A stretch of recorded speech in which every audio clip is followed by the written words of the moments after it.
Gracias hermanos Peter y Mariela, Pamela, Sean, por ayudarnos en las alabanzas, en la oración de esta mañana. Gracias hermanos por su trabajo y sus esfuerzos. Por favor, abran sus Biblias al Evangelio de Juan y ábranlo ahí al capítulo 4. Esta mañana regresamos a nuestro estudio del Evangelio de Juan, después de varias semanas que lo tuvimos pausado, pero Juan capítulo 4, estaremos en esta mañana viendo los versículos 15 al 26.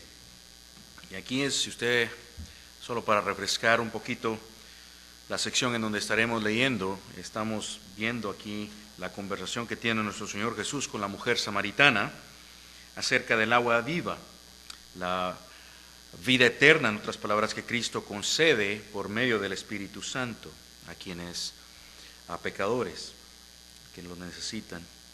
Pero ahora, en medio de esta conversación, entonces, aquí particularmente en los versículos 15 al 26, vamos a encontrar al Señor Jesús revelando la verdad acerca de la verdadera adoración. Y se centra entonces el tema aquí en nuestra sección, el Señor hablando acerca de la verdadera adoración, de manera que este viene a ser el tema de nuestro mensaje en esta mañana, la verdadera adoración que el Padre busca, la verdadera adoración que el Padre busca. Y le invito a que lea ahí conmigo el capítulo 4. Vamos a iniciar incluso, comenzando a leer de los versículos 1 y vamos a terminar en el versículo 26. Versículo 1. Cuando pues el Señor entendió que los fariseos habían oído decir que Jesús hace y bautiza más discípulos que Juan, aunque Jesús no bautizaba sino sus discípulos, salió de Judea y se fue otra vez a Galilea. Y le era necesario pasar por Samaria. Vino pues a una ciudad de Samaria llamada Sicar, junto a la heredad que Jacob dio a su hijo José. Y estaba allí el pozo de Jacob. Entonces Jesús, cansado del camino, se sentó así junto al pozo, y era como la hora sexta. Vino una mujer de Samaria a sacar agua, y Jesús le dijo: dame de beber, pues sus discípulos habían ido a la ciudad a comprar de comer. La mujer samaritana le dijo: ¿cómo tú, siendo judío, me pides a mí de beber, que soy mujer samaritana? Porque judíos y samaritanos no se tratan entre sí. Respondió Jesús y le dijo: si conocieras el don de Dios, y quién es el que te dice, dame de beber, tú le pedirías, y él te daría agua viva. La mujer le dijo: Señor, no tienes con qué sacarla, y el pozo es hondo. ¿De dónde pues tienes el agua viva? ¿Acaso eres mayor que nuestro padre Jacob, que nos dio de este pozo, del cual bebieron él y sus hijos y sus ganados? Respondió Jesús y le dijo: cualquiera que bebiere de esta agua volverá a tener sed, mas el que bebiere del agua que yo le daré no tendrá sed jamás, sino que el agua que yo le daré será en él una fuente de agua que salte para vida eterna. Y la mujer le dijo: Señor, dame esa agua para que no tenga yo sed, ni venga aquí a sacarla. Versículo 16. Jesús le dijo: ve, llama a tu marido y ven acá. Y respondió la mujer y dijo: no tengo marido. Jesús le dijo: bien has dicho, no tengo marido, porque 5 maridos has tenido, y el que ahora tienes no es tu marido. Esto has dicho con verdad. Le dijo la mujer: Señor, me parece que tú eres profeta. Nuestros padres adoraron en este monte, y vosotros decís que en Jerusalén es el lugar donde se debe de adorar. Jesús le dijo: mujer, créeme, que la hora viene cuando ni en este monte ni en Jerusalén adoraréis al Padre. Vosotros adoráis al que no sabéis, nosotros adoramos lo que sabemos, porque la salvación viene de los judíos. Mas la hora viene y ahora es cuando los verdaderos adoradores adorarán al Padre en espíritu y en verdad. Porque también el Padre, tales adoradores, busca que le adoren. Dios es espíritu, y los que le adoran en espíritu y en verdad es necesario que adoren. Le dijo la mujer: sé que ha de venir el Mesías llamado el Cristo. Cuando Él venga nos declarará todas las cosas. Jesús le dijo: yo soy el que habla contigo. Hasta ahí la lectura de la palabra de Dios. Por favor, acompáñeme a orar. Señor, qué preciosa es tu palabra y nos enseñas acerca de la verdadera adoración. Y de antemano, Señor, rogamos de que nuestro entendimiento nos asistas, lo abras, lo ilumines. Por causa de nuestro pecado somos prontos a olvidar, somos prontos a divagar en nuestra mente.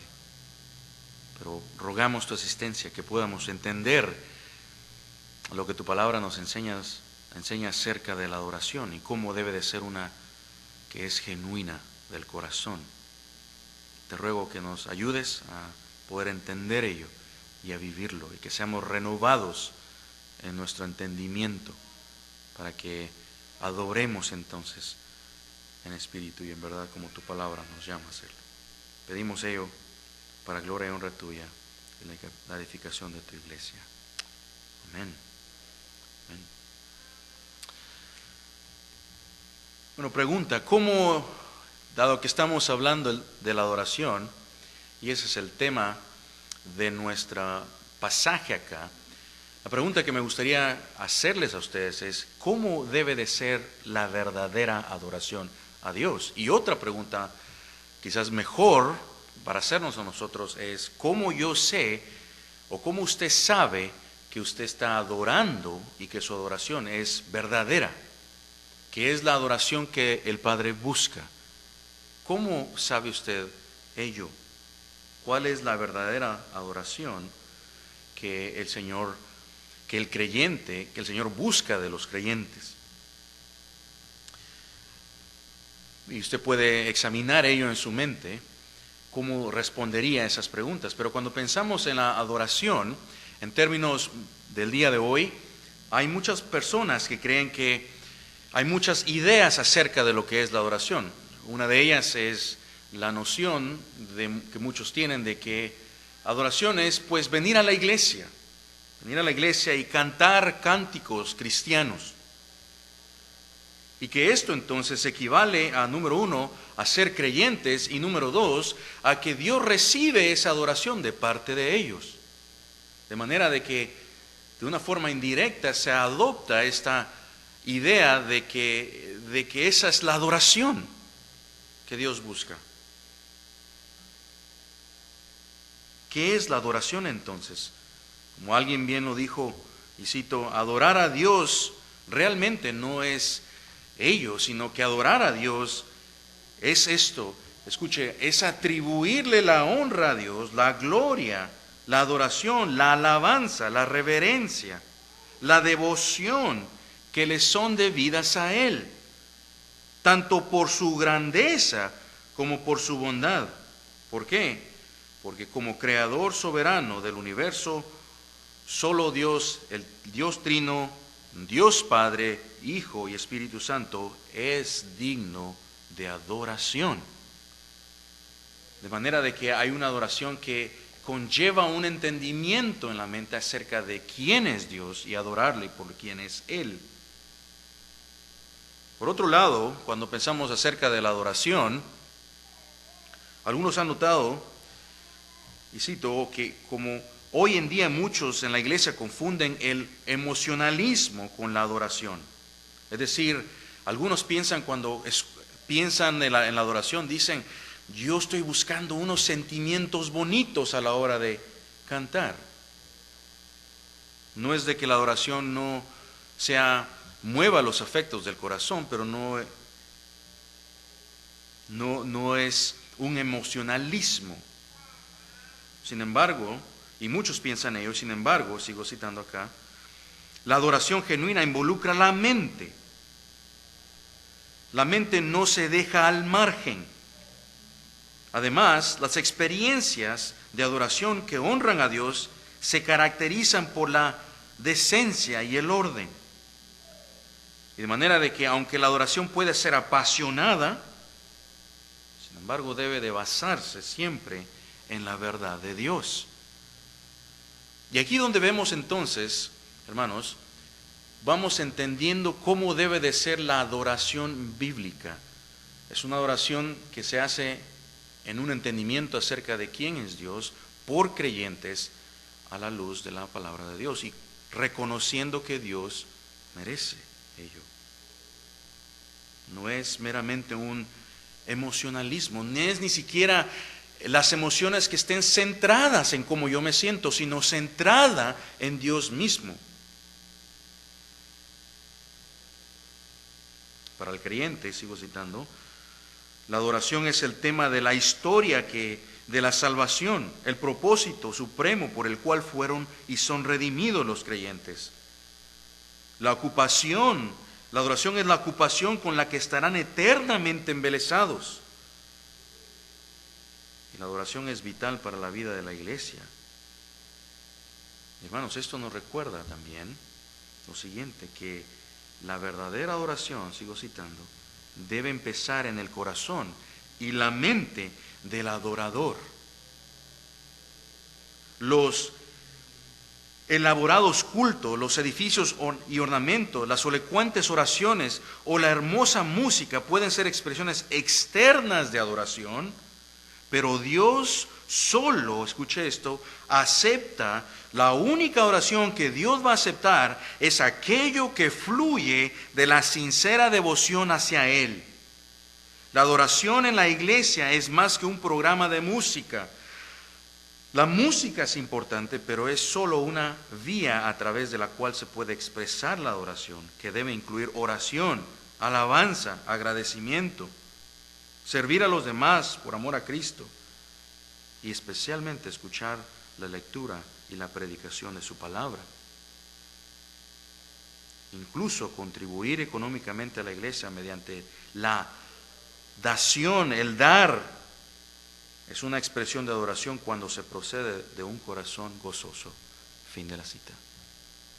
Ahí vemos que pudiéramos decirlo en resumen, en una oración, la adoración es todo lo que usted hace, todo lo que usted hace con la motivación de buscar agradar al Señor, cuando usted lo hace de corazón, cuando fluye de la sinceridad del corazón, no de un emocionalismo, sino una verdad acerca del carácter de Dios y en base a la palabra de Dios, es una adoración entonces que Dios acepta.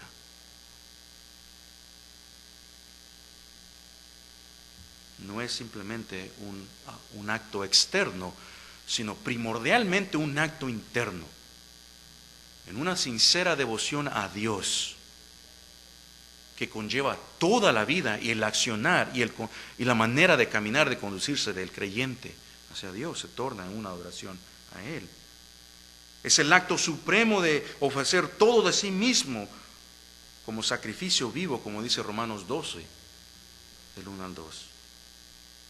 Entonces la adoración es una manera de pensar y vivir para la gloria de Dios, honrándole a Él. Y decimos ello, hermanos, porque eso es lo que vemos aquí en nuestro pasaje. Vemos al Señor Jesús enseñar acerca de la verdadera adoración, que es principalmente o primordialmente la que Dios busca. Precisamente la que Dios busca. Y por medio del relato entonces de su encuentro y la conversación que Él tiene con la mujer samaritana, el Señor nos revela dos verdades acerca de la verdadera adoración. Dos verdades, al menos acá en nuestro pasaje, acerca de la verdadera adoración. La primera es la condición espiritual necesaria para la adoración. Lo veremos en los versículos 15 al 18. Y lo segundo es la verdadera oración que es aceptable a Dios. Versículos 19 al 26. Así que le invito a que pasemos a ver el primer punto entonces. Empezamos viendo el contexto de nuestro pasaje donde se encuentra. Comenzando en el versículo 15, usted, como lo leíamos hace unos momentos, usted recordará que Jesús está hablándole entonces a la mujer samaritana y le menciona, le habla acerca del agua viva que puede saciar la sed espiritual. La última vez que estuvimos aquí en nuestro pasaje mirábamos cómo los versículos 13 específicamente al 14, miramos que el agua representa algo a la que Jesús se refiere. Representa la vida eterna dada por el Espíritu Santo. El agua que el Señor Jesús le ofrece entonces a la mujer samaritana es el agua de vida eterna dada por el Espíritu Santo. ¿Cómo? Por medio del lavamiento de la regeneración del Espíritu que nos limpia de todo pecado, como lo dice Tito 3:5. Es lo que precisamente esta mujer estaba necesitada. Y Jesús le dice, si tú supieras el don, si tú supieras con quién hablas, tú le pedirías agua y Él te daría agua de beber. Lo que el Señor está refiriéndose a la necesidad de esta mujer, la necesidad mayor. Algo que entonces que ella necesitaba y que todo pecador necesita reconocer, que es la salvación que se encuentra en Cristo Jesús.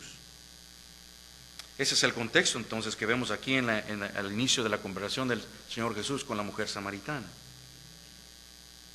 Y esto nos lleva entonces, como de la manera en la que Jesús le resalta, le está tratando con la necesidad principal de la mujer, nos lleva a ver la necesidad que todo pecador tiene y que debe reconocer antes de poder verdaderamente adorar a Dios. Y esta es ver de primero, reconocer su necesidad, ver la condición espiritual en necesidad y obtener la respuesta de lo que se necesita para entonces poder adorar a Dios.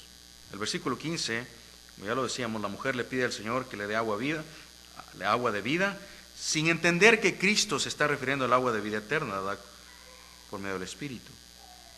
Se puede ver más ahí acerca de ello, en el capítulo 7, versículo 37 al 39, de cómo se refiere al Espíritu, el agua de vida. Pero la mujer le dice, dame de esa agua. El Señor le dice, le ofrece agua y ella le dice, dame entonces. Y el Señor Jesús sabía que no entendía a lo que se estaba refiriendo. Y dado que no entendía, Cristo entonces va más directo y le va a mostrar su necesidad de salvación. ¿Cómo? Llevándole a ver su pecado y su necesidad. Y eso entonces es lo que vemos ahí en el versículo 16 al 18. Comenzando en el versículo 16, el Señor le dice, cuando ella le pide de beber, y el Señor le responde en el versículo 16, ve, llama a tu marido y ven acá. Ve, llama a tu marido y ven acá. 17, respondió la mujer y dijo, no tengo marido. Jesús le dijo, bien has dicho, no tengo marido, porque 5 maridos has tenido y el que ahora tienes no es tu marido. Esto has dicho con verdad. Hermanos, de ahí rápidamente nos recuerda que Cristo conocía lo que estaba en el corazón de la mujer. Cristo conocía el número del historial de maridos que había ella tenido y conocía su vida de inmoralidad actual que estaba teniendo en ese momento. Y 2 cosas que resaltan de ello, lo que acaba el Señor decir, que queramos ver en el versículo 16 al 17, son las siguientes. Primero, 2 cosas que quiero que observemos acá en la respuesta del Señor Jesús es esto. Número 1 es de que al Jesús revelarle la historia de su vida y su pecaminosidad en la unión libre que estaba teniendo en esos momentos, al hacer esto el Señor Jesús, vemos que Cristo tuvo, por un lado, la capacidad sobrenatural de saber la condición de la mujer. Y esto yo entiendo que nos lleva de regreso a la realidad de la omnisciencia de Cristo. Anteriormente, en el capítulo 2, versículos 24 al 25, ya habíamos visto que Jesús, leemos ahí en el versículo 24 al 25, el capítulo 2, que Él no tenía necesidad de que nadie le diese testimonio del hombre, pues Él sabía lo que había en el hombre. De manera que nos recuerda entonces que Jesús pudo tener la habilidad de saber la necesidad de la mujer. Y también nos recuerda entonces de que Dios conoce todas las cosas del hombre. Y todas las cosas, como lo dice Hebreos 4:13, todas las cosas están desnudas, están descubiertas y abiertas a los ojos de Él, a quien tenemos que dar cuentas. Nada está oculto de Dios. Cada una de las vidas de sus hijos y del corazón del hombre están al descubierto delante del Señor. Y de la misma manera entonces todas nuestras vidas están al descubierto delante de Él. De manera que aquí estamos viendo la capacidad de Jesús, precisamente, sobrenatural de conocer el historial de la vida de esta mujer. El Señor conoce todo del corazón del hombre. Lo segundo que vemos entonces es que Jesús revela que en la respuesta que le da a la mujer samaritana y la forma en la que Él le revela acerca de la vida y moralidad de la mujer es precisamente su necesidad espiritual. Su necesidad espiritual. Y no solo su necesidad, y con ello, claro, su necesidad espiritual, su necesidad de ser limpia de la vida de pecado. Y con esto, como bien lo ha observado un querido hermano en su comentario acerca de este pasaje, Josías Grauman, dice lo siguiente, que aquí vemos entonces la verdadera adoración va a comenzar en la salvación con el arrepentimiento de pecados. Y es cierto. Una verdadera adoración comienza en la salvación, en el arrepentimiento de pecados. Pero para que haya un arrepentimiento de pecado, de primero debe de haber un reconocimiento de su propio pecado. Un reconocimiento de que, una necesidad de que el pecador reconozca su condición de necesidad, su condición de bancarrota espiritual al ver su pecado, y no solo su pecado, sino la gravedad de su pecado delante de Dios. Mismo pecado que le condenará si no hay un arrepentimiento genuino, creyendo en la obra de Cristo para el perdón de pecados. Para que haya una verdadera adoración, comienza con el reconocimiento y confesar de sus pecados y arrepentimientos de ellos. Comienza en la salvación. Y de la misma entonces manera, el día de hoy, hermanos, una persona no puede llegar a pensar que puede adorar o que está adorando a Dios y alabando a Dios sin haber conocido la gracia de Dios en Cristo Jesús a través del perdón de pecados. Una persona no puede decir que conoce a Dios y pensar que adora a Dios sin antes saber si es salvo, sin antes ser salvo. La verdadera adoración comienza en la salvación, en el arrepentimiento de sus pecados, creyendo en la obra de Cristo para salvación, confiando en la obra de Cristo para salvación y el perdón de sus pecados.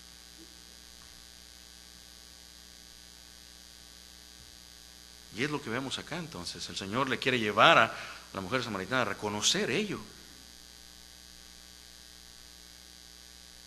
Pero más adelante no podemos continuar viendo el texto sin recalcar que nuestro Señor Jesús no equivalió la unión conyugal, como sí lo vemos ahí en el versículo. No, el Señor Jesús no equivale a una unión conyugal libre, como la que estaba teniendo la mujer con el hombre en esos momentos. Él no la equivale a un matrimonio bíblico. Ella vivía con el hombre, pero no era su marido. ¿Por qué?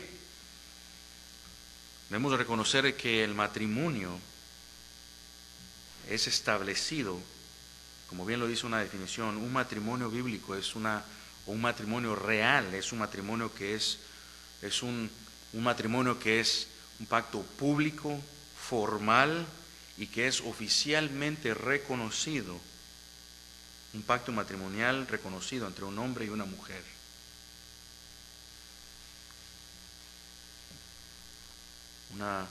No se trata simplemente, hay ideas de que algunos son comunes en nuestra cultura, de que el papel no significa nada, o el acto no significa nada, lo que significa es lo que está.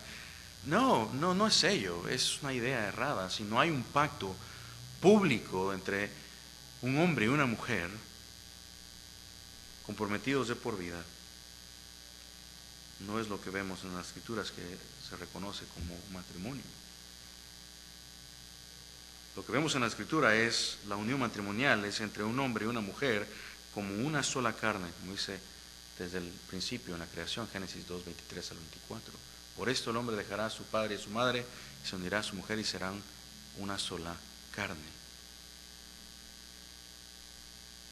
Bueno, y esto nos lleva entonces a reconocer de que si alguno estuviera en una unión libre donde no ha habido un pacto matrimonial públicamente reconocido, la instrucción clara entonces que debemos en las Escrituras es que se case. Que se case. Esa es la manera entonces en la que usted podrá vivir de forma de unión en un matrimonio, en un pacto entre un hombre y una mujer. De regreso entonces a nuestro pasaje, como nuestro Señor Jesús nos habla acerca de seguimos viendo cómo el Señor Jesús habla de la verdadera adoración y cuál es la adoración que es aceptable a Dios y la que Dios busca. Y eso lo vemos en los versículos 19 al 24. Versículos 19 al 24. Después de que el Señor Jesús le revela la historia de la vida, de su vida, de la mujer, y ella se ve expuesta, sabe que es verdad, se ve expuesta ante la realidad de su vida, pues ella rápidamente cambia el tema. Se ve el cambio acá en el tema, no se continúa. Comenzando en el versículo 19, leemos que la mujer dijo: Señor, me parece que tú eres profeta. Versículo 20, nuestros padres adoraron en este monte, y vosotros decís que en Jerusalén está el lugar donde se debe de adorar. Y con esto entonces la mujer pasa de quitar el enfoque en su vida y le hace la pregunta a Jesús, una pregunta teológica de la adoración. Y con esto la mujer entonces le pregunta a Jesús, le hace la pregunta acerca de la adoración, específicamente respecto al lugar de donde ellos debían de adorar. Y eso es importante reconocer, pensar de que tanto samaritanos como judíos reconocían la instrucción en la ley acerca del lugar de donde se debía de adorar a Dios. En Deuteronomios 12:5 leemos: y ellos sabían, donde leemos lo siguiente: buscaréis al Señor en el lugar que el Señor vuestro Dios escoja de todas vuestras tribus, para poner allí su nombre para morar, y allí vendréis. De manera que los samaritanos entonces decían, por un lado, de que el lugar de la adoración, decían los samaritanos, pues realmente debe de ser en el monte Gerizim. Según ellos decían, dadas las instrucciones que veían en Deuteronomio 27, 4 y 12. Y por otro lado, los judíos afirmaban, y de forma correcta, que el lugar de la oración era en el templo en Jerusalén. Y eso era correcto. Y el Señor entonces le responde a la mujer en el versículo 21, le dice lo siguiente: mujer, créeme que la hora viene cuando ni en este monte ni en Jerusalén adoraréis al Padre. versículo 22, vosotros adoráis lo que no conocéis, nosotros adoramos lo que conocemos, porque la salvación viene de los judíos. Y con ello el Señor, ¿qué era lo que estaba haciendo el Señor con ello en su respuesta? Bueno, le responde el Señor afirmándole que ellos, judíos, adoraban los samaritanos adoraban lo que no conocían. ¿Por qué? Porque su entendimiento de Dios realmente era deficiente. Ellos aceptaban únicamente el Pentateuco y no el resto del Antiguo Testamento. Por eso se debió la respuesta a la que Jesús le da. Ustedes adoran lo que no conocen. ¿Por qué? Porque su entendimiento acerca de Dios era incompleto y deficiente. Sin embargo, la revelación dada a conocer a los judíos es la que anuncia la salvación por medio de Jesús. Es decir, como alguien lo ha dicho, y cito, la salvación viene de los judíos en el sentido de que está disponible a través de Jesús, de la simiente de Abraham. Fin de la cita. Y entonces el Señor después le dice, después de haber afirmado esto, le dice que en realidad el lugar de la adoración realmente estaba a punto de cambiar. Realmente la pregunta que ella le estaba haciendo, si en este monte o no, iba a terminar a ser irrelevante después. Todo ello estaba a punto de cambiar. ¿Por qué? Versículo 23, porque la hora viene, y ahora es, dice el Señor, cuando los verdaderos adoradores adorarán al Padre en espíritu y en verdad, porque ciertamente a los tales el Padre busca que le adoren. Y un par de verdades que el Señor está diciendo con ello. Primero, con la frase la hora viene, ¿a qué se está refiriendo ello? Eso se está refiriendo, muchos comentaristas han afirmado, han llegado a la conclusión que se refiere a la obra de Cristo en su muerte y su resurrección. Esa referencia de la hora es, o la hora viene, está apuntando a la muerte y resurrección de Cristo. De manera que la verdadera oración, por un lado, es por medio, acá lo que está diciendo Jesús, por medio de Cristo y la salvación que se encuentra en Él. Respecto a la oración, nadie va a poder llegar a adorar al Padre sin antes lo pueda hacer a través de Cristo.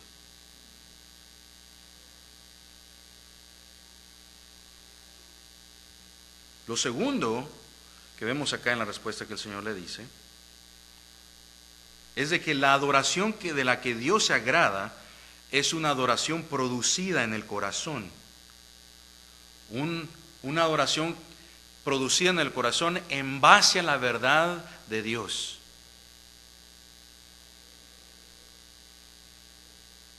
Una adoración producida en el corazón que es genuina.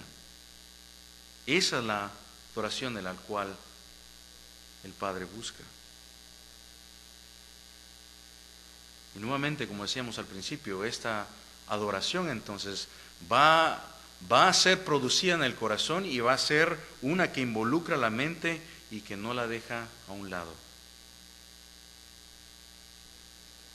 Por eso hacen las dos palabras, en espíritu y en verdad. En espíritu y en verdad. Se basa su adoración en la verdad de Dios que conoce acerca de Él. Se basa en el Evangelio, en el carácter de Dios y de acuerdo a toda la revelación de Dios en su palabra. Por eso no es simplemente meramente un emocionalismo.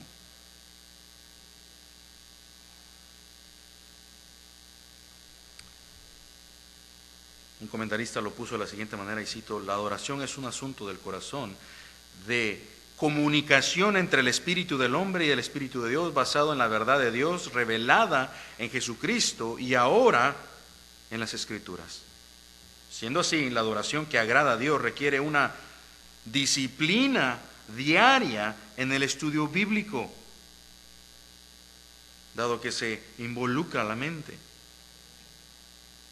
Y cuando la adoración se determina por lo que agrada al hombre, desconociendo lo que Dios ha revelado, uno puede estar bien seguro que no agrada a Dios, ni tampoco será una adoración que será aceptada por Dios. Cuando alguien está adorando meramente de la forma en la que se le place a la persona, con una idea errada acerca de cuando es por lo exterior meramente y no sale del corazón, no es causada ni movida por la verdad de la palabra de Dios, ni por el carácter de Dios, ni por el Evangelio, ni por Cristo, lo más seguro esa adoración no es una oración del corazón, no es en espíritu ni de verdad, no es la oración de la cual Dios se agrada. Y hermanos, esto nos recuerda entonces de lo siguiente. Nos recuerda que nuestra adoración no es simplemente un emocionalismo. No es el buscar una experiencia bonita por medio de la música que mueva mis sentimientos. No es malo que los afectos del corazón sean movidos, pero cuando los afectos del corazón son movidos en base a una verdad y la gracia de Dios en Cristo.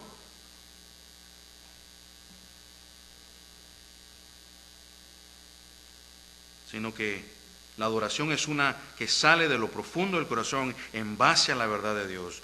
Una que no es meramente de labios, sino que involucra todo el comportamiento del creyente, todo el caminar del creyente delante de Dios. De manera de que su vida se vuelve, su actuar, su andar se vuelve un ofrecimiento continuo de querer buscar, agradar al Señor y haciendo su vida un sacrificio vivo al Señor, como leemos en Romanos 12:1. La adoración del día domingo, cuando se reúne toda la iglesia, es la culminación de todo lo que usted ha estado viviendo a través de la semana. Es parte de ello.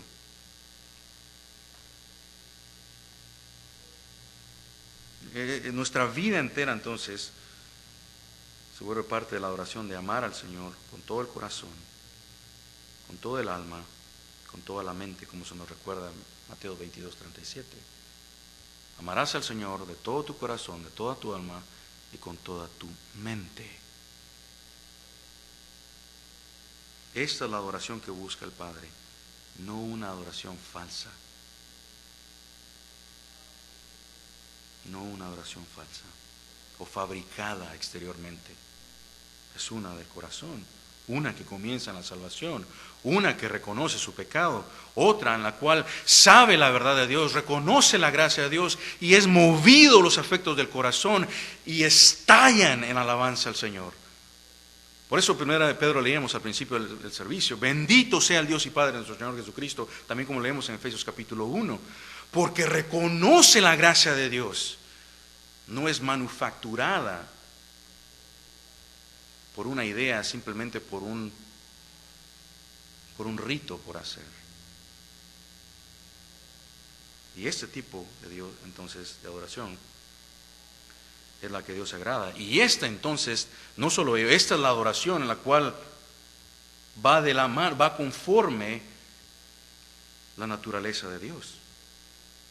Por eso decimos ello, porque vemos lo siguiente que vemos ahí en el pasaje, de que nuestra adoración debe de ser en espíritu, en verdad, porque es la única manera en la que podemos adorar a Dios según su naturaleza. ¿Por qué?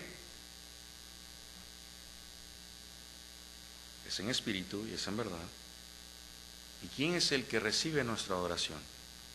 Dios es el que recibe nuestra adoración. Él es el recipiente de ella. En el versículo 24 leemos de que Dios es espíritu, entonces. Y con ello somos recordados de la invisibilidad de Dios. Puede leer más ahí en Colosenses 1:15, Hebreos 11:27, de la invisibilidad de Dios. Y esto es importante acá, ya que nuestra adoración no fuera posible si no fuera por medio de Cristo, quien ha revelado y ha dado a conocer a Dios y por el Espíritu quien hemos sido regenerados. Dios es Espíritu, dice el versículo 24, y los que le adoran en espíritu y en verdad es necesario que le adoren. Versículo, para ir terminando, versículo 25, versículo 26, vemos ahí finalmente que el Señor le revela su identidad. Le dijo la mujer: sé que ha de venir el Mesías llamado el Cristo, cuando Él venga nos declarará todas las cosas. Jesús le dijo: yo soy el que habla contigo. Y aquí finalmente Cristo no solo revela la necesidad de la mujer de salvación, sino que le dice acerca de la verdadera adoración que el Padre busca, y finalmente le revela su identidad mesiánica. Cuando dice: sé que ha de venir el Mesías, y el Señor le dice: yo soy el que habla contigo, el Señor le revela su identidad de forma clara a la mujer. Yo soy con el que hablas. Al Mesías que tú te refieres, hablas con Él. Y en este punto entonces de nuestro pasaje es de que el Señor le estaba diciendo: mira, el Mesías, Cristo le está haciendo ver de que la salvación de que ella necesita está viéndola, la trae Jesús mismo. En Él en que se encuentra la salvación, la vida eterna. Y Él es no solo el que ha revelado al Padre, en Él se encuentra la salvación. Él ha revelado al Padre. Ella le dice: yo sé que el Cristo ha de venir, Él nos va a revelar, nos va a dejar saber todas las cosas. Y Él le dice: lo estás viendo. Y por eso anteriormente Juan había dicho que nadie ha visto jamás a Dios, pero el unigénito Dios que está en el seno del Padre, Él le ha dado a conocer. Aquí vemos un ejemplo de ello. Para ir terminando, ¿conoce usted a este Cristo?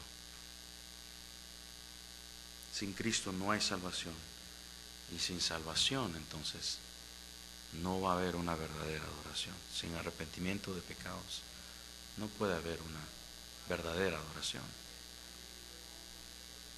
Y mi ánimo, mi exhortación a usted que pudiera estar escuchando un mensaje que posiblemente llegue a la conclusión: aún no entiendo ello. Quizás pensaba que la adoración era el cantar y que de eso se agradaba al Señor sin antes conocerle. Mi exhortación es: conozca a Cristo. Oremos. Señor, gracias por tu palabra, y te pedimos de que nuestra vida se vuelva una adoración continua a ti, que no sea manufacturada, que no sea el producto de una hipocresía, sino sea corazones agradecidos, una adoración en espíritu y en verdad. Gracias por tu palabra. Y oramos estas cosas en el nombre de Jesús. Amén.